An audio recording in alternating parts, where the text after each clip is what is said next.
when you think of the Japanese stock market, you probably picture massive auto manufacturers. Right, or like the big semiconductor companies. Exactly, the ones dominating the financial headlines. But one of the most fascinating growth stories right now is actually happening in the aisles of a regional drugstore. Yeah, it really is. So welcome to this deep dive.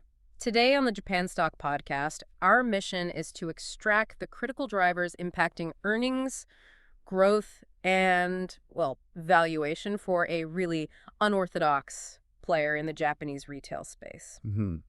We are looking at KUSURI no AOKI Holdings, ticker 3549. Right, so for those of you tracking physical retail, KUSURI no AOKI, they operate primarily out of the Hokushinetsu region. Okay. Which, if you look at a map of Japan, that's that area along the Sea of Japan coast. Places like Ishikawa and Toyama, right? Exactly. But the thing is, they are in the middle of this highly aggressive expansion pushing across the entire country right now. And I think the word drugstore usually conjures up a very specific image in your head. Oh, for sure. You picture like a brightly lit place where you pop in for 10 minutes, buy some aspirin, maybe grab a bottle of shampoo, and then just head straight to the checkout. Yeah, you're there for a specific errand. Right.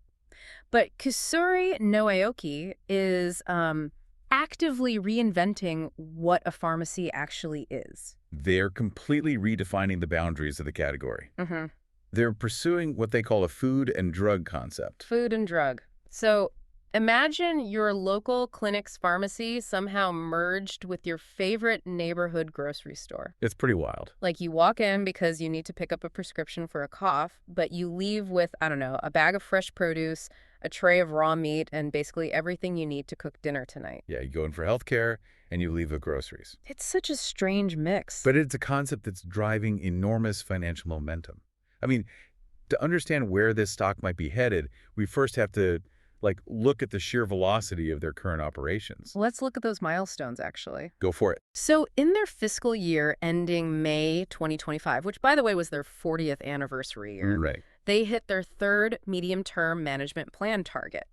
And that target was 500 billion yen in net sales. Which is massive. Massive. And they didn't just hit it. They crossed that finish line a full year ahead of schedule. Yeah, and hitting a revenue target of that magnitude a year early in physical retail, that is incredibly rare. It really is. It requires this highly calibrated engine for growth, especially when you consider they also crossed the 1,000 store milestone in March 2025. Oh, wow. Yeah, by November of that same year, they were sitting at 1,082 stores. Okay, wait.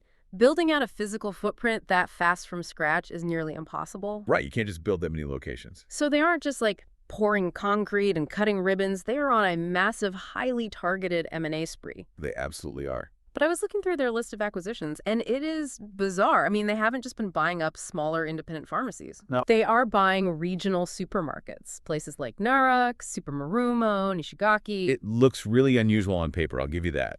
But it's a very deliberate shopping list. Hold on, though. Integrating a sterile, highly regulated clinical pharmacy with, a chaotic local butcher shop, that sounds like an operational nightmare. Oh, it is definitely a challenge. If I'm an investor, I'm terrified they are suffering from severe mission creep. Why is a rapidly growing drugstore chain spending vital capital to buy up regional supermarkets? Fair question. It just feels like a massive distraction from their core healthcare brand. And that is exactly the crucial question to ask. But the answer is that they aren't pivoting away from drugs. They are acquiring operational expertise. Operational expertise? Yeah, because managing a fresh food supply chain is notoriously difficult. Think about it. A traditional pharmacy management team knows how to stock shelf-stable boxes of bandages and, bottled vitamins. Sure, stuff that doesn't go bad. Exactly. They have absolutely no idea how to source fresh spinach or negotiate with local farmers or manage the spoilage rates of raw pork. Okay, so instead of trying to learn the grocery business from scratch and making a bunch of really expensive mistakes with spoiled inventory, they just buy the regional players who already have the distribution centers and the know-how. That makes a lot of sense. Yeah, let's look at just one of those targets you mentioned, that chain called Narix. Right. Narix was a regional grocery player with deep, deep ties to local food distribution networks. KUSURI no AOKI didn't buy them for their brand name. So why did they buy them? They bought them to learn how to profitably sell a tomato. Wow. It's like they're buying the engine of a race car the fresh food supply chain, and dropping it into the chassis of a reliable minivan, which is their regional pharmacy network. Okay, but why go through all that trouble to sell a tomato in the first place? Because fresh food drives daily foot traffic. Ah, okay. I mean, think about your own shopping habits. You might only need a prescription refilled, once a month? Yeah, or I buy shampoo every few weeks. Right. But you need to eat dinner every single night. True. So by acquiring these supermarkets, they are buying the expertise required to get consumers through their front doors on a daily basis. Okay, that makes total sense. You transform an occasional errand into a daily habit. Precisely. But, I mean, they are trying to execute this transformation in an absolutely brutal macroeconomic environment right now. Oh, it is a gauntlet. Yeah, the source materials we reviewed are very blunt about the risks they are currently facing. The macro environment right now is just, it's incredibly harsh for Japanese retail. Globally, their reports highlight the prolonged Russia-Ukraine war. Which caused massive spikes in global energy prices. Exactly. And they also point to the severe ongoing impact of the weak yen. Right. When your currency is weak, importing anything from raw materials to consumer goods, it just becomes significantly more expensive. They also specifically mention the political and trade environment in the U.S. Yeah, they do. The reports note that the implementation of Trump tariffs has sent shocks through the global economy. And they explicitly state that these tariffs are expected to have a downward impact on Japan's overall GDP. Right. And just to be clear to you listening, we aren't taking a political stance here, but purely as an objective business fact. The company views this global trade disruption as a significant macroeconomic headwind. Yeah, and as an analyst, you have to factor in how global trade disruptions trickle down to the local economy. Absolutely. And those global shocks are colliding with fierce domestic headwinds, too. I mean, the Bank of Japan is enacting additional policy rate hikes. Right. And for a company expanding aggressively, higher interest rates mean the cost of borrowing capital to build those new stores is going up. Exactly. And the consumer's getting squeezed, too. Yeah. Higher interest rates make mortgages and loans more expensive for the average family. And there's another domestic issue mentioned in the reports that feels highly localized but incredibly impactful. The rice shortage. Yes, a national rice shortage that has been driving up retail prices across the board. Well, let's weave all of this together because you mentioned energy costs earlier. Yeah, the global spikes. Right, so we talked about rising energy costs, squeezing consumers, but it's squeezing KUSURI no AOKI directly, too. How so? Well, you have over 1,000 stores, right? And what's inside them? Oh. Thanks to the Food and Drug Strategy, they are filled with open-air refrigerators and freezers for all that fresh meat and produce. Oh, wow. Imagine the electricity bill for 1,000 supermarkets running refrigeration 24 hours a day in the middle of a global energy spike. It is a massive operational vulnerability, and it gets compounded by environmental, social, and governance factors, specifically tighter environmental regulations. Like what? Well, the reports call out stricter government rules on fluorocarbons used in refrigeration as a major issue. Okay, so to protect their margins in the long run, they are being forced to invest heavy capital into upgrading their stores with new energy-saving equipment. Exactly. It's not just about ESG or corporate social responsibility. Yeah. It's a bottom-line survival tactic. Okay, I want to challenge the core premise here, though. Go for it. If I'm a consumer living in a rural Japanese town and I'm feeling the pinch of a weak yen, rising borrowing costs, and like a national rice shortage? Right. Your wallet is hurting. Yeah, I have less disposable income. Why wouldn't I just drive out to a massive discount warehouse like Costco, buy everything in bulk for a fraction of the cost, and completely bypass a local drugstore? That is a very logical assumption. Yeah. But it ignores the reality of the geography and the specific consumer demographic. What do you mean? We are talking about regions like Hokushinetsu. This is the snow country of Japan. It is highly rural. Driving an hour to a massive warehouse club, especially in the winter, is a huge burden. Oh, I see. When consumers are squeezed by inflation and rising gas prices, they become hypersensitive to price, yes. But they also become obsessed with convenience. They want to make fewer trips. Right, they want to consolidate. Precisely. And this is where KUSURI no AOKI utilizes an EDLP strategy. Every day, low price. Yes. A discount drugstore that is a 5-minute drive away, offering daily necessities and fresh food at consistently low prices, that becomes incredibly attractive. It is right there. Exactly. The macro pain actually drives consumers into their arms because they offer a localized, one-stop shopping solution. So you don't have to drive to the clinic's pharmacy and then to the standalone butcher and then to the grocer. Nope. You save time, you save money on gas, and you get lower prices on the food. So the macroeconomic pressure is actually like validating their hybrid business model. It creates a super resilient ecosystem. And now we can look at the two critical business drivers that translate this strategy into actual financial numbers. Okay, let's get into it. The first driver is what we can call their pharmacy co-location moat. Right, their strategy here is very specific. They are aggressively adding dispensing pharmacies directly inside their retail stores. Yes. Their target is to have a pharmacy operating inside 7 out of every 10 of their locations by the fiscal year 2026. And according to the reports, they hit 66.1% in fiscal 2025. So they are very, very close. But why is putting a pharmacist in the building such a game changer for a place selling tomatoes and shampoo? It goes back to the demographic reality of rural Japan. The country is facing a rapidly declining birth rate and a severe aging population. Right. A standalone grocery store in a shrinking rural town might really struggle to survive because the overall volume of food consumption is going down. Fewer people, less food. But as a population ages, the demand for prescription medication naturally increases. That makes sense. Healthcare isn't discretionary. You know, you can skip buying a new brand of shampoo, but you really can't skip your heart medication. Exactly. So by putting that pharmacy inside the store, they transform the building from a simple retail outlet into a vital piece of regional healthcare infrastructure. It creates an incredible economic moat. It literally locks in a demographic that absolutely must visit your location on a regular schedule. Which brings us to the second driver, right? The food and drug flywheel. Right. They are rolling out the fresh produce, the meat, and deli items into almost all of their medium-sized stores. And these are stores that are typically around, 14,000 square feet? Yeah, around that size. And this is where we see the actual shopper's journey come to life. Let's map that out for everyone. So an elderly patient walks in the door because they need their prescription refilled. Right. That's the healthcare necessity bringing them in. While they're waiting 10 or 15 minutes for the pharmacist to prepare their medication, what do? They don't just sit in a chair. Exactly. They grab a basket and wander over to the fresh food section. They pick up some discounted pork and vegetables for dinner. Maybe they grab some daily household items too. Because they can get both their vital medicine and their dinner in one single trip. The convenience factor is just unmatched.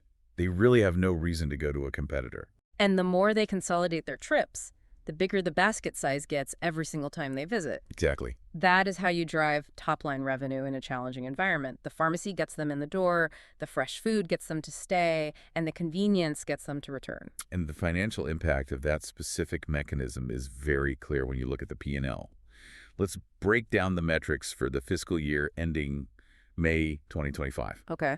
They hit 501.4 billion yen in net sales. Huge. But the really impressive part is the profitability. Let's unpack that, actually, because adding a fresh food supply chain is notoriously difficult. Oh, yeah. Food spoils. Margins on a head of lettuce are razor thin compared to cosmetics or medicine. You would think that transitioning into a grocery model would just destroy their margins. It would if they were purely a grocery store. Yeah. But they reported an ordinary profit of 27.5 billion yen. Okay, and in Japanese corporate accounting, ordinary profit is a key metric. Right. It shows the profitability of the core business activities plus any recurring financial income or expenses. So hitting 27.5 billion yen tells us that the underlying engine is highly functional. Highly. The high margins of the prescription drugs and cosmetics are subsidizing the lower margins of the fresh food. Exactly. Which allows them to keep grocery prices low enough to drive that daily foot traffic. And that translated into a net income of 17.7 billion yen,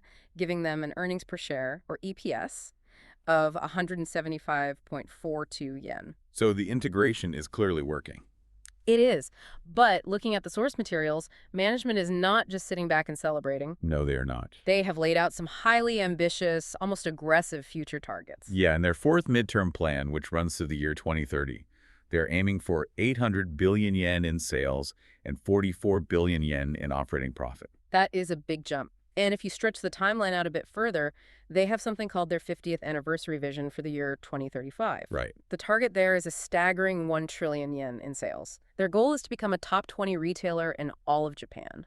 And to put that in perspective, hitting 1 trillion yen puts you in the same conversation as some of the most established legacy retail conglomerates in the country. Wow. It is a massive leap from where they are right now. Which brings up a very important concern, honestly. Okay. Management is clearly obsessed with top-line growth. I mean, they are buying supermarkets, retrofitting thousand-store networks with new refrigerators, and chasing a trillion-yen revenue target. Yeah. So if you are an investor, you really have to ask, how are they treating the shareholders who are actually funding this massive expansion? Yeah. Are they just hoarding all the cash to fuel their M&A addiction? Well, it is a critical metric for valuation. You always have to evaluate management's capital allocation mindset. Are they building an empire for themselves, or are they generating returns for the owners of the business? Exactly. And the data suggests that they are actively balancing their strategic growth investments with continuous shareholder returns. Let's look at the mechanics of how they're doing that. To improve liquidity and make the stock more accessible to a wider range of retail investors, they actually executed a 3-for-1 stock split in November 2023. Yeah, and a stock split doesn't change the underlying value of the company, but it is generally a positive signal that management wants a healthy, active market for their shares. Right. But more importantly, to improve capital efficiency, they initiated a share buyback program in October 2024. So why does buying back their own stock matter so much to the listener who might be holding shares? Good question. When a company uses its cash to buy its own shares off the open market and retires them, it reduces the overall number of shares available. What we call the float. Exactly. So because there are fewer slices of the pie, each remaining slice becomes slightly more valuable. Ah, It actively helps drive up that earnings per share, or EPS metric we discussed earlier. got it. And they're also being very transparent about how they distribute cash directly, right? Yes. They are targeting a 34% dividend payout ratio for the fiscal year 2026. And they plan to stabilize that payout ratio at 30% all the way through the year 2030. So they are making a public commitment to hand a steady, predictable slice of the profits back to the shareholders. Even while they're pouring capital into their 1 trillion yen expansion plan. It demonstrates a very mature approach to corporate governance, honestly. They aren't just growing for the sake of seeing the revenue line go up. Yeah. They are maintaining a clear focus on total shareholder return. And speaking of governance, the reports note they established a voluntary nomination and remuneration committee in December 2023. Oh, that's interesting. Yeah, it's a move to improve transparency around how executives are appointed and, how much they are paid. Which aligns with modern expectations for publicly traded companies in Japan. Exactly. So let's sort of synthesize all of these moving parts. Right. We've covered the aggressive supermarket acquisitions, the macro gauntlet of tariffs and energy spikes, the food and drug operational flywheel, and the ambitious capital allocation strategy. Okay, so if you had to distill this entire complex narrative down, what is the single most important thing the listener needs to keep an eye on over the next 1 to 3 years? Well, the future valuation of KUSURI no AOKI hinges entirely on their ability to successfully integrate these massive supermarket acquisitions without destroying their margins. Right. They have to perfect the operational efficiency of that hybrid food and drug model and, crucially, successfully hit that target of putting a pharmacy in 7 out of 10 stores to absolutely lock in the aging demographic. It's a lot to juggle. It is.